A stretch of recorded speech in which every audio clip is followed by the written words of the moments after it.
오늘 이 철야의 자리에 기도의 자리에 나오신 우리 모든 성도님들 정말 주님의 사랑으로 환영하고 축복합니다. 견리망의라는 말이 있어요. 견리망의. 올해의 교수신문에서 올해의 사자성어로 선정한 사자성어입니다. 견리망의. 한 해를 돌아보니까 이 한 해를 돌아본 소감 끝에 여기에 맞는 사자성어가 견리망이라는 거예요. 이익을 보면 의로움을 잊어버린다.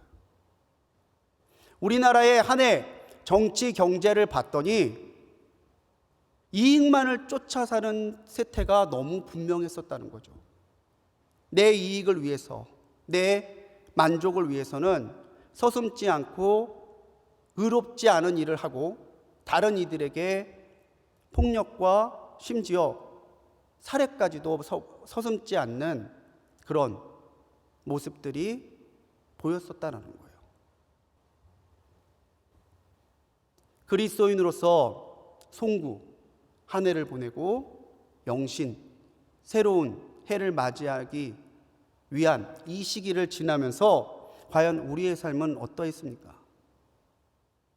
우리도 우리의 즐거움만을 추구하며 살지 않았을까요?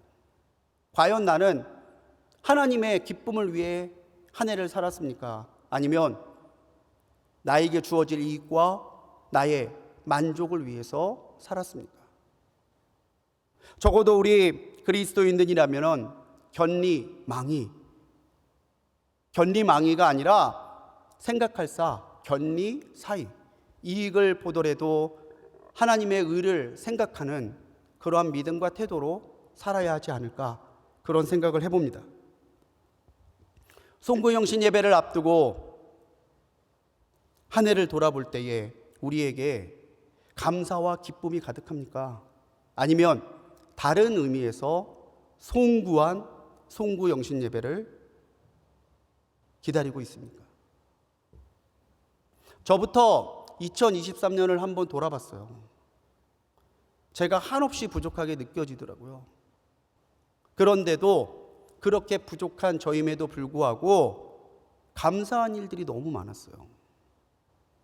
정말 하나님이 하셨습니다. 저절로 고백할 수밖에 없었던 일들이 너무 많았어요. 그때 들었던 마음이 내 마음에, 내 안에 그리스도 예수께서 살아 계신다면은 올해를 감사와 은혜로 살았던 것처럼 2024년도 내가 감사와 은혜 가운데 주님의 기쁨이 조금이라도 되기 위해 노력하며 살 수 있지 않을까, 그런 생각을 해보게 됐습니다. 사랑하는 우리 성도님, 과연 지금 여러분들 안에 그리스도 예수께서 살아 계십니까? 여러분들은 과연 그리스도 예수의 손을 잡고 올 한 해 그 손 놓지 아니하고 여기까지 오셨습니까? 그렇다면 오늘 여러분에게 하나님께서 칭찬하시고 은혜와 능력을 더해 주실 줄을 믿습니다. 우리 안에 그리스도 예수가 사시는 것, 내가 내 안에 사시는 그리스도를 따라 사는 삶, 그 삶이 오늘 우리의 삶이 되고 새해에 그러한 마음과 그러한 믿음으로 살기 위해서는요, 무엇보다 우리가 기대와 소망이 바뀌어야 돼요. 그리스도인으로 합당한 기대와 소망으로 바뀌어야 된다는 것이죠. 2023년에 새해가 시작되면서 한국인들에게 새해의 소망을 물어봤어요. 1위가 건강, 2위가 부자 되는 거, 3위가 안정된 생활을 하는 것. 이게 올해 시작하면서 우리나라 사람들한테 새해의 소망 물어봤을 때 랭킹 1, 2, 3이에요. 건강하는 거, 부자 되는 거, 안정된 삶을 사는 것. 그런데 CTS 뉴스에서 송구영신 예배를 드리고 나오는 그리스도인들한테 새해의 소망이 뭡니까? 물어봤어요. CTS 뉴스에서. 그랬더니 1위가 코로나가 종식되는 것, 2위가 예배가 회복되는 것, 3위가 내 신앙이 더 깊어지는 것. 그렇게 나왔다는 거예요. 벌써 비교가 확 되지 않습니까?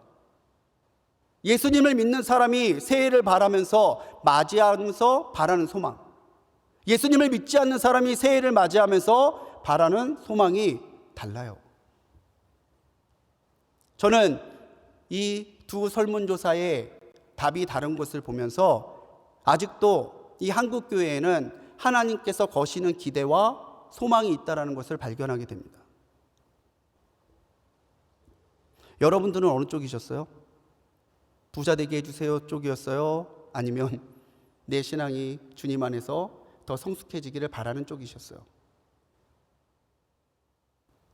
우리의 신앙은 우리가 어떠한 기대와 소망을 가지고 살아가느냐에 따라서 그 결과가 완전히 달라집니다.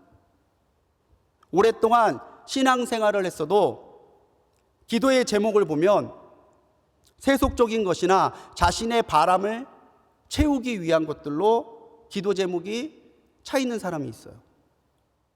반면에 신앙의 연한은 얼마 되지 않았지만 좀 더 본질적으로 주님 안에서 더 깊은 은혜를 사모하고 누리고자 하는 거룩한 열망으로 가득 차 있는 사람들도 있습니다. 내 안에 그리스도가 사시려면, 내 안에 그 사시는 주님을 따라 우리가 온전히 살아가기 위해서라면은 먼저 우리의 기대와 소망이 세속적인 것, 나만을 위한 것에서 하나님을 기쁘시게 하는 것으로 바뀌어야 돼요. 세속적으로 기도하는 사람, 세속적인 것에 만족하려는 사람, 세속적인 것을 얻으려는 사람에게 하나님께서 주실 수 있는 것은 너무나 제한적일 거예요. 하지만 오직 그리스도 예수 안에 있는 생명을, 그리스도 예수 안에 있는 풍요를, 그리스도 예수 안에 있는 능력을 간구하는 사람에게는 주님은 주시고 또 주실 만큼 풍요로우신 하나님이시라는 거죠. 사도 바울이 빌립보서를 쓸 때에 학자들은 아마 그가 로마에 압송되어 가택에 연금돼 있는 상태였을 것이라고 추정을 합니다. 그래서 빌립보서를 옥중서신이라고 하죠. 유대 사회에서 지식인이었고 상류층이었던 사도 바울, 얼마든지 자기 한 사람의 영달을 위해서 살아도 됐었을 그 사람이 오히려 자기의 세상적인 조건들은 배설물로 여기고 간절히 가지고 있었던 기대와 소망이 있었습니다. 사도 바울이 그렇게 원했던 간절한 기대와 소망, 오늘 말씀에 나와 있는 그대로 자기를 통해서, 내 몸을 통해서 오직 그리스도 예수께서 존귀하게 되는 거였어요. 주님이 영광 받으시고 주님이 존귀하게 되는 것, 그것 하나에 사도 바울은 모든 것을 버릴 수 있었고 모든 것을 걸 수 있었던 사람이었다는 거죠.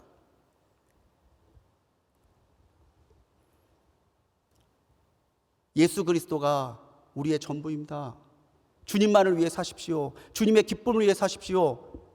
제가 어디 가서 이런 말을 할 수 있을까요? 어떤 공동체에 가서 그 다른 무엇보다도 오직 예수님 안에서 우리가 누리는 믿음과 생명이 가장 귀합니다라고 말할 때에 아멘으로 화답해 줄 수 있는 사람들이 누가 있을까요? 여기에 앉아있는 여러분들밖에 없어요.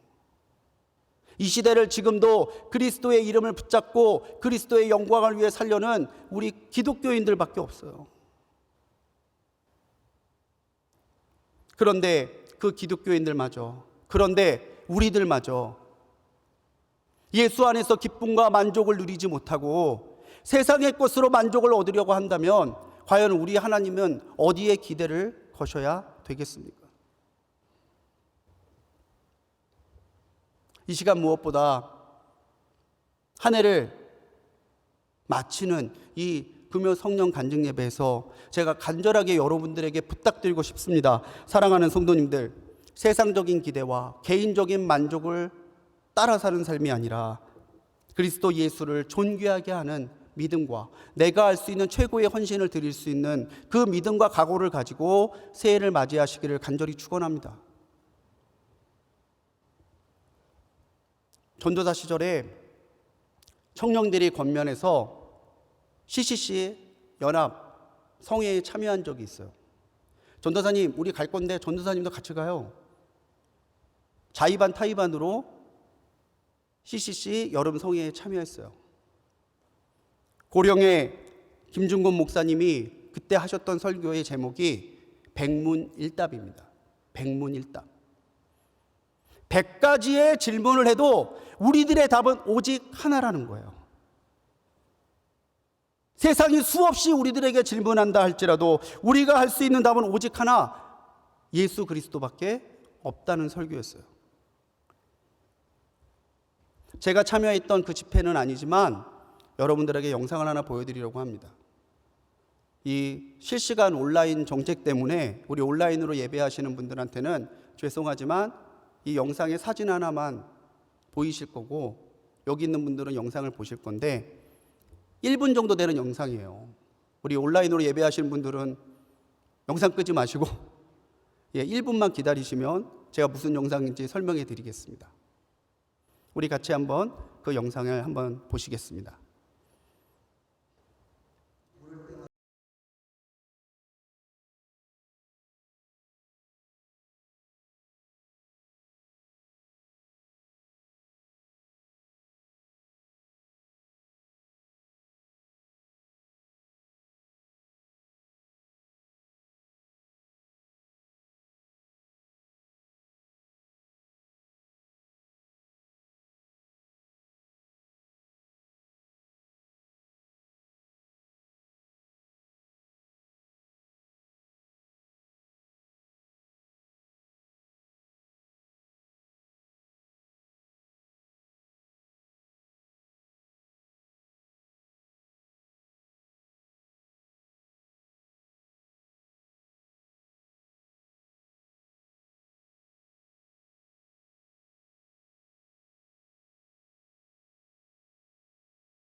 아멘. 아멘. 이 영상을 보시면서 여러분 어떤 마음을 드십니까? 가슴이 뜨거워지지 않으십니까? 절반은 뜨겁고 절반은 안 뜨거운 것 같아서 한번 해보겠습니다. 이 오른손을 주먹을 쥐시고 백문일답을 하는 거예요. 우리의 구원자는 누구십니까? 예수 그리스도. 우리가 높여야 할 분은 누구십니까? 우리의 인생을 가치 있게 만드시는 분은 누구십니까? 우리와 늘 동행하시고 응답하시는 분이 누구십니까? 반드시 다시 오셔서 세상을 심판하실 분이 누구십니까? 아멘. 이렇게 외치고 다들 찬양하는 거예요. 예수의 이름 높이세, 능력의 그 이름, 예수의 이름 높이세, 구원의 그 이름. 그렇게 찬양하고 세상으로 나가는 청년들에게는요, 예수가 가득했어요. 젊은 전도사에 있던 제가 보는데도 벌써 얼굴이 달라요. 캠퍼스야 기다려라, 내가 가서 아주 뒤집어 주마. 그런 각오를 가지고 세상을 나가는 그 젊은이들을 보면서 기대가 되고 기쁨이 있었어요. 그렇게 캠퍼스로 흩어진 그 수많은 사람들 때문에 얼마나 많은 젊은이들이 예수님을 믿었습니까? 그 예수가 바로 우리가 품어야 할 간절한 기대와 소망인 줄 믿습니다. 우리가 지금 그렇게 목 높여 외쳤던 그리스도 예수만이 우리의 간절한 기대요 소망임을 믿습니다. 간절한 기대, 간절한 기대로 번역된 단어는요 조금 어려운데 아포카라도키아예요. 아포카라도키아. 이 아포카라도키아는 세 가지의 단어가 합성된 단어입니다. 아포, 뭐뭐 앞에, 카라, 머리나 목을 가리치는 말이고요. 도키아, 바라보다라는 말이에요. 머리를 들어서 앞을 바라보면서 간절하게 바라는 그런 모습이 아포카라도키아예요. 비슷한 말로 학수고대하다라는 말로 바꿀 수도 있겠죠. 되면 좋고 안 되면 말고, 그게 아니라 정말 목을 빼서 간절하게 그게 이루어질 때까지 포기하지 아니하고 기대하고 바라고 소망하는 것, 그게 간절한 기대예요. 간절한 기대. 사도 바울이 그렇게 간절히 기도했던 것. 나 한 사람 고생하더라도, 내가 한 사람 힘들더라도, 내가 한 사람 죽더라도 그리스도 예수만이 존귀하고 그리스도 예수로 더 많은 사람들이 살 수 있다면 그거 하나만으로도 나는 만족할 수 있다는 게 간절한 기대와 소망이에요.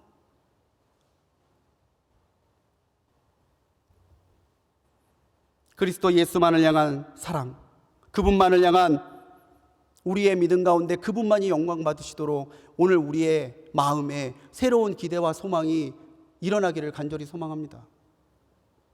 요한일서 2장 15절로 17절 말씀에서 사도 요한은 말해요. 이 세상이나 세상에 있는 것들을 사랑하지 마라. 누구든지 세상을 사랑하면 아버지의 사랑이 그 안에 있지 아니하니 이는 세상에 있는 모든 것이 육신의 정욕과 안목과 정욕과 이생의 자랑이니 다 아버지께로부터 온 것이 아니요 세상으로부터 온 것이라. 17절은 같이 읽습니다. 시작. 이 세상도 그 정욕도 지나가되 오직 하나님의 뜻을 행하는 자는 영원히 거하느니라. 아멘. 우리가 아버지의 사랑을 따라서 어떻게 살겠습니까? 우리가 세상으로부터 온 것이 아니라 아버지께서 주신 것을 기대하며 살아가야 되지 않겠습니까? 그렇다면요, 오늘 우리가 무엇을 바라고 살아야 될지가 너무나 분명해지는 거죠. 이 세상도 정욕도 다 지나가요. 우리 교회 연세 많으신 어르신들한테 뭐 드시고 싶냐면은 내 나이 들어서 먹고 싶은 것도 없다고 그러시더라고요. 하고 싶은 것도 없고 가보고 싶은 것도 없대요. 다 지나가요. 하지만 그리스도 예수의 영광만을 위해 그분의 영원한 것을 사모하며 사는 사람은요, 주님께서 그 사람이 영원하게 될 것이다라고 오늘 분명하게 약속해 주시고 있습니다. 우리의 기대와 우리의 소망이 먼저 바뀌어야 돼요. 세상을 따라가면 주님과 멀어지지만 주님을 따라가면 세상을 뛰어넘는 만족과 평안이 오늘 우리 가운데 임할 것을 우리는 바라보며 새해를 맞이해야 된다는 것이죠. 이제는 헛된 것이 아니라 나를 통해서 오직 그리스도 예수만이 존귀하게 될 수 있는 것이 무엇일까 고민하며 새해를 맞이하고 새해를 살아갈 수 있는 우리 모든 성도님들 되시기를 간절히 축원합니다. 내 안에 그리스도가 사는 사람은요, 세상에 부끄러움 없이 당당하게 살아가는 사람이에요. 주님 앞에 부끄러움 없이, 세상에 부끄러움 없이 내가 주님 앞에 서 있을 때에도, 내가 세상 가운데 서 있을 때라도 부끄러움 없이 당당할 수 있는 사람. 그건 자기의 능력과 자기를 확실한 데서 나오는 것이 아니라 내 안에 사시는 그리스도를 바라볼 때에 오늘 우리에게 나타나는 담대함입니다. 한 광고를 봤어요. 벽 모서리에 붙이는 십자가 광고예요. 예쁘더라고요. 사무실이나 집에 저렇게 구석에 딱 맞게 벽에 모서리에 붙일 수 있는 십자가. 근데 이 광고 문구가 예술이더라고요. 우리에게는 믿는 구석이 있다. 모서리에 딱 붙인다고 우리에게는 믿는 구석이 있다. 사랑하는 성도님들, 무엇을 믿고 사십니까? 통장의 잔고? 내 아들, 딸? 나의 사회적 지위와 명예? 그런 것 바라보고 그런 것 믿고 사시나요? 여러분들의 믿는 구석은 무엇입니까? 사실 이게 광고여서 구석이라는 말을 썼지만 십자가가 구석이 되면 안 되죠. 십자가는 우리의 본질이 되어야 되고 우리의 전부가 되어야 돼요. 내가 믿는 그리스도가, 내 안에 사시는 그리스도가 내가 의지하고 내가 믿어야 되는 오직 한 분이어야 된다는 것이죠. 세상의 기대와 욕심이 아니라 주님을 간절히 기대하고 소망하는 것은 그런 삶입니다. 사도 바울은 말합니다. 아무 일에도 부끄럽지 아니하고, 그 기대와 소망을 가지고 살았던 자기는 주님과 세상 앞에 아무런 부끄러움이 없다라는 거예요. 하나님과 세상에 부끄러움이 없는 당당한 삶, 정결한 삶, 소망의 삶에는 하나님의 임재와 능력이 나타나기 때문입니다. 우리가 명심해야 되는 건요, 예수를 따라 사는 사람은 세상에서 핍박은 당할지언정 수치는 당하지 않는다는 것입니다. 할렐루야? 따라해 봅시다. 예수를 따라 사는 사람은 세상에서 핍박은 당할지언정 수치는 당하지 않습니다. 아멘. 때때로 예수 믿어서 어려운 일을 겪으실 때가 있어요. 내가 괜히 예수 믿어 이 고생이지 한탄 나올 때도 있어요. 나는 오늘도 예수님 붙들고 사는데 도대체 나한테 주어지는 이익이 뭐야? 회의가 들 때도 있어요. 그런데요, 예수를 바라고 예수를 사랑하고 예수를 믿는 사람은 세상 가운데서 핍박과 고난은 당할지 몰라도요, 수치를 당하도록 두시진 않습니다. 그것이 우리 주님의 사랑이라는 거죠. 세상을 바라보고 살아가면 오히려 수치를 당하기 쉽습니다. 사람을 두려워하고 사람의 눈치를 보다 보면은 주님께서 내게 주신 담대함을 잃어버리기가 쉽습니다. 룻이 그랬잖아요. 아브라함이 네 가고 싶은 데로 가라 그랬을 때 눈을 들어서 세상적인 풍요로움에 만족한 그 땅 보고 갔다가 패가망신했어요.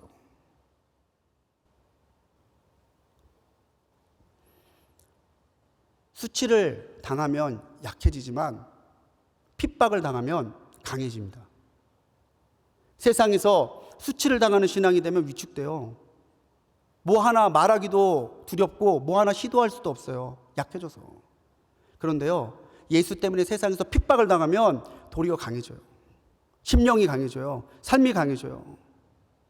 그러기 위해서 우리가 나의 말과 행동에 있어서 주님 보시기에 부끄럽지 않게 살아야 돼요. 세상에서 그리스도 예수를 믿는 그리스도인답게 당당하게 살아가야 돼요. 우리에게 간절한 기대와 소망이 있다면은 그렇게 우리의 삶이 바뀌어야 되는 거죠. 청년 사역가인 이상하 목사님이 쓴 청년들이 교회를 떠나는 33가지의 이유라는 책이 있습니다. 왜 청년들이 이 시대에 교회를 떠나나 33가지를 진단해서 이런 이유로 교회를 떠난다고 하는 걸 정리한 책이죠.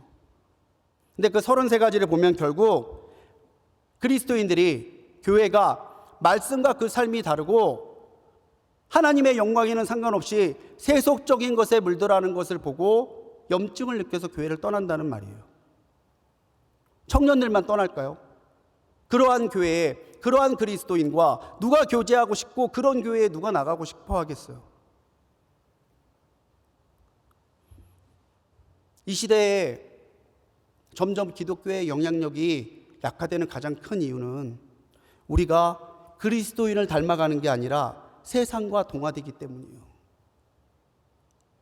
우리 찬양했듯이 볼 때에 그리스도의 향기가 나타나야 되는데 볼 때에 믿지 않는 자기나 믿는 그 사람이 전혀 다른 게 느껴지지 않는다면 거기에 무슨 하나님 받으실 영광이 나타나겠어요?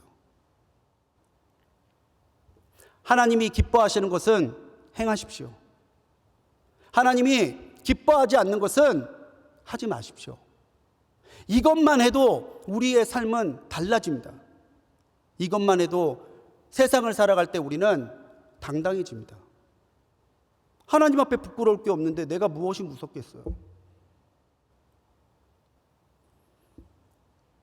주님 앞에서 부끄럽고 세상에서 수치를 당하는 사람에게 하나님이 찾으실 수 있는 영광이 뭐가 있겠어요? 내년에도 우리의 삶이 바뀌지 않는다면 2024년 12월 31일까지 살아볼 것도 없어요. 똑같아요. 아무런 활력이 없는 삶, 뜨거운 신앙과 체험이 없는 삶, 예배를 드리고서도 감격과 감사가 드러나지 않는 삶, 그리스도 예수의 그 생명과 능력이 나타나지 않는 삶, 그렇게 한 해를 사는 거예요. 그런데요, 내가 하나라도 한다면, 내가 하나라도 힘쓴다면은 내 삶이 변화될 거예요. 사랑하는 성도님들, 오전 시간에 시간이 되시면 화요기도회나 수요 성서 아카데미도 오십시오. 저녁이 시간이 되면 이렇게 금요성령 간증 예배도 오십시오. 잠깐이라도 기도의 자리에 나가십시오. 단 한 장의 성경 구절이라도 큐티하시면서 그 말씀이 나에게 주신 말씀이 되도록 묵상하고 한번 살아보십시오. 변해요. 변한다니까요. 변화된 삶은 두렵지 않습니다. 부끄럽지 않습니다. 그래야 변화됩니다. 그래야 그리스도가 존귀하게 됩니다. 그래야 내가 삽니다. 사랑하는 성도님들, 주님 안에서 당당하게 살아가는 한 해를 살아가시기를 축복합니다. 주님 보시기에 나의 말과 행함에 부끄러움이 없고 어디 가서든 내가 불꽃교회 교인이라고 당당하게 말할 수 있는 우리 성도님들 되십시오. 차에 십자가 내려놨다가 신호 위반하면 십자가 걸쳤다가 지나가면 십자가 다시 내렸다가 이런 삶 말고 한결같이 주님 앞에서 당당하게, 세상 앞에서 당당하게 어깨 피고 한 해를 담대하게 맞이할 수 있는 우리 성도님들 되시기 바랍니다. 내 안에 그리스도가 사시려면요, 우리에게 가장 중요한 게 있어요. 그게 뭔지 아세요? 그리스도께서 우리의 일부가 아니라 전부가 되셔야 한다는 사실입니다. 예수님이 내 안에 계시겠죠. 그러니까 예수님을 믿고, 그러니까 교회에 출석하시고, 그러니까 예배하시고 헌신하시겠죠.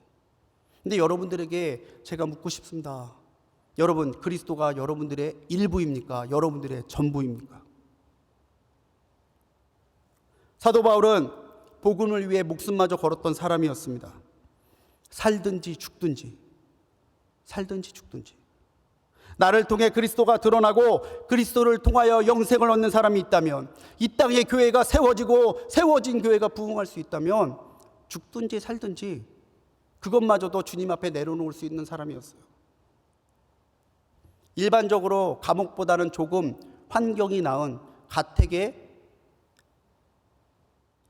연금돼 있었다 할지라도 자신의 안정과 상황은 보장할 수 없는 상황 속을 살고 있었겠죠.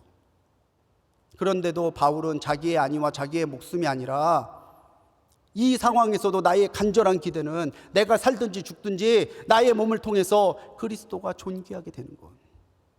이제 내가 사는 것은 그리스도고, 그렇게 내가 주님 안에서 살아갈 때에 내가 죽어도 유익함이 있다라고 말하는 사람이 사도 바울이었어요. 바울의 이 선포, 이는 내게 사는 것이 그리스도니 죽는 것도 유익함이라. 공동번역 성경을 보면 그 의미가 좀 더 분명해집니다. 공동번역은요, 이 빌립보서 1장 21절을 이렇게 고백해요. 나에게는 그리스도가 생의 전부입니다. 그리고 죽는 것도 나에게는 이득이 됩니다. 좀 더 분명해지시죠? 내 안에 사는 이 그리스도, 이게 무슨 뜻이냐? 그리스도가 내 생의 전부라는 고백이에요. 그분이 나의 일부가 아니라 전부이기 때문에 내가 죽는다 할지라도 그분이 영광 받으시고, 그분이 살아나시고, 그분이 더 많은 사람들에게 구원의 이름이 되신다면 내가 죽는다 한들 그것마저도 유익하게 될 거라는 거예요.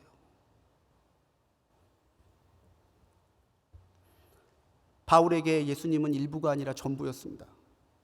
그리스도를 위해 세상의 것과 자기가 자랑했던 모든 것들도 내버릴 수 있었고, 그리스도를 위해 수치도 감내할 수 있었고, 그리스도를 위하여 위협도 이겨낼 수 있었고, 그리스도를 위하여 일평생을 드릴 수 있었어요. 이것은 바울이 특별해서가 아니었습니다. 바울이 특별한 것이 아니라 바울에게 임하신 그리스도께서 특별하신 분이시기 때문입니다. 오늘도 우리가 예수를 일부가 아니라 전부로 여기고 살아간다면요, 주님은 우리를 구별하셔서 우리를 통하여 하나님의 영광을 드러내시고 하나님의 일들을 보이실 거예요. 오늘 이 밤에 저를 비롯해 예배하는 모든 성도님들, 온라인을 통해서 함께 기도하시고 말씀에 귀를 기울이시는 우리 모든 성도님들이 그 은혜 가운데 성령께서 그리스도 예수로 여러분들을 가득 채워주시기를 주님의 이름으로 간절히 축원합니다. 나를 가득 채우시는 그 이름, 오늘도 나를 끌어가시고, 오늘도 나를 숨쉬게 하시고, 오늘을 나의 삶의 의미가 되시고, 오늘도 나를 포기하지 아니하고 십자가 앞으로 걸어가게 만드시는 그 이름, 그 그리스도 예수의 이름이 우리의 일부가 아니라 우리의 전부가 되기를 간절히 소망합니다. 요한복음 11장 25절 26절에서 예수님은 말씀하셨어요. 예수께서 이르시되 나는 부활이요 생명이니 나를 믿는 자는 죽어도 살겠고 무릇 살아서 나를 믿는 자는 영원히 죽지 아니하리니 이것을 내가 믿느냐. 이것을 내가 믿느냐. 여러분 믿으십니까? 주님께서 나의 전부가 되신다면 나를 믿는 자는 죽어도 살겠고 살아서 나를 믿는 자는 영원히 죽지 아니할 것을 주님이 약속해 주시고 계세요. 너는 나의 전부가 되어라. 나는 너의 전부가 되겠다. 주님이 오늘 이 밤에 우리에게 주시는 말씀입니다. 죽어도 살겠고 살아있는 자는 영원한 은혜 가운데서 살게 하시는 것. 오늘 말씀에서 우리가 주목해야 될 성과 하나가 있습니다. 지금도 전과 같이라는 단어예요. 지금도 전과 같이. 전과 같이라고 하는 헬라어는요, 판토테라는 단어를 씁니다. 판토테가 무슨 뜻이냐? 언제나, 항상, 늘. 그런 뜻이에요. 사도 바울의 고백은 그러했다는 거죠. 지금도 전과 같이라는 것은 지금 잠깐 뜨거웠다가 지금 잠깐 주님으로 살다가 갑자기 바뀌고 변덕스럽고 그런 게 아니라 언제나 항상 늘 쭉 예수와 동행하면서 예수만을 위해 살았던 그 믿음의 고백이 사도 바울의 고백이었다는 거예요. 어느 목사님이 하신 설교의 영상을 보는데 거기에 스티브 도나휴라는 사람이 쓴 사망을 건너는 6가지의 방법이라는 책을 소개하시더라고요. 인생은 사막과 같대요. 왜냐하면 사막은 예측이 불허하잖아요. 폭풍 한번 불면 언덕이 사라지고 자고 일어나면 뭔가 없었던 산이 생기고 인생도 그렇게 예측할 수 없는 일들의 연속이라는 거예요. 그래서 사막에는 지도가 필요가 없대요. 지도가 의미가 없대요. 그래서 사막에는 필요한 게 나침반이랍니다. 바른 방향을 알려주고 내가 어디로 가야 이 사막을 나갈 수 있는지를 알려주는 나침반. 한 치 앞도 장담할 수 없고 무슨 일이 일어날 수도 모르는 이 세대를 살아가면서 우리에게도 나침반과 같은 것이 필요하죠. 우리 인생의 나침반이 누구시겠어요? 우리 인생의 나침반이 누구시겠어요? 예수 그리스도. 우리가 어디로 가야 될지, 우리가 어떤 의미를 가지고 살아야 될지 우리의 분명한 해답은 오직 그리스도 예수님밖에 없으십니다. 사랑하는 우리 성도님들, 나의 이 가슴을, 나의 이 삶을 그리스도 예수로 가득 채우시는 이 밤이 되시기를 주님의 이름으로 간절히 축원합니다. 내게서 예수를 빼면 아무것도 남지 아니하고 내가 예수가 있다면은 내게 그 예수의 이름 안에서 무엇이든지 얻을 수 있다는 믿음과 고백이 있다면은 우리 2024년도 잘 살 수 있지 않을까요? 2024년도 이겨낼 수 있지 않을까요? 2024년도 주님의 기쁨으로 살 수 있지 않을까요? 우리 같이 한번 외쳐봤으면 좋겠습니다. 나에게는 그리스도가 생의 전부입니다. 시작. 할렐루야. 나에게는 그리스도가 생의 전부입니다. 이 고백을 가지고 한 해를 보내시고 한 해를 맞이하시는 우리 성도님들이 되시기 바랍니다. 사랑하는 성도님들, 우리 오직 예수로 가득합시다. 세상의 헛되한 기대와 소망은 버리고 오직 그리스도 예수로만 살아갑시다. 세상에서 핍박을 당할지언정 우리 부끄러움 없이 당당하게 살아갑시다. 그리스도가 나의 전부가 되어 오직 그리스도가 살고 그리스도가 존귀하도록 나를 온전히 드리십시다. 그렇다면 주님은 우리를 가득 채우실 것입니다. 주님이 나를 책임져 주실 것입니다. 주님이 나를 인도해 가실 것입니다. 그리고 주님이 나를 통해 존귀하게 영광 받으실 줄 믿습니다. 우리 이 믿음으로 함께 찬양하기 원해요.